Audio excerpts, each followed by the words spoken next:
decibel 10. Okay. You can find it on the Apple. I don't know if it's on the Android. I use Sound Meter on my Samsung phone, so there's two of them that you can use. But as I'm talking, you can see that it's changing. Right. Did you guys listen to it? Yeah.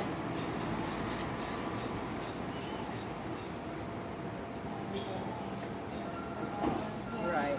They'll vary different based on where your microphone is on the device. Average is 80 and 6 down in there.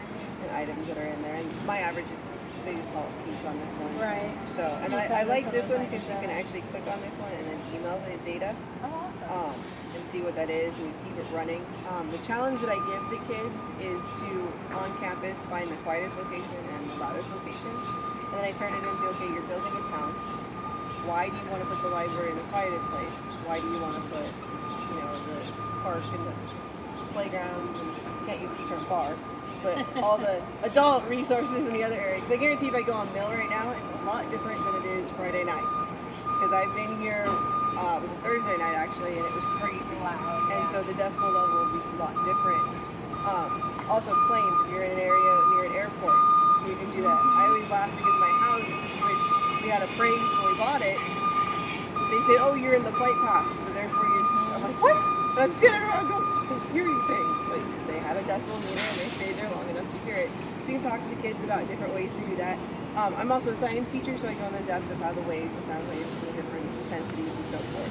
So that's basically what the decibel meter does. And then you can also, if you want, you can give them latitude and longitude coordinates on campus. They can go and then take readings of those decibels. So there's lots of things you can do for just to combine different teachings and so forth.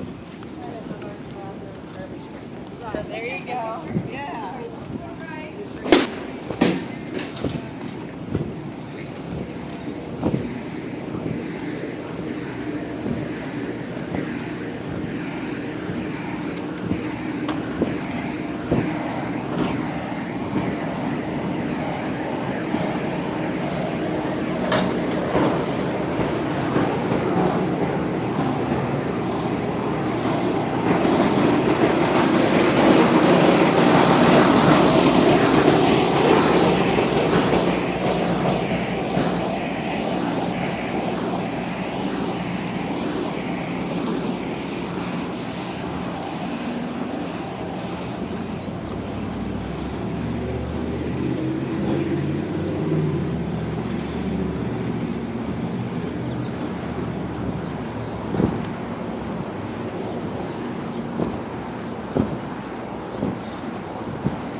It's a terrible thing to do. It's a game of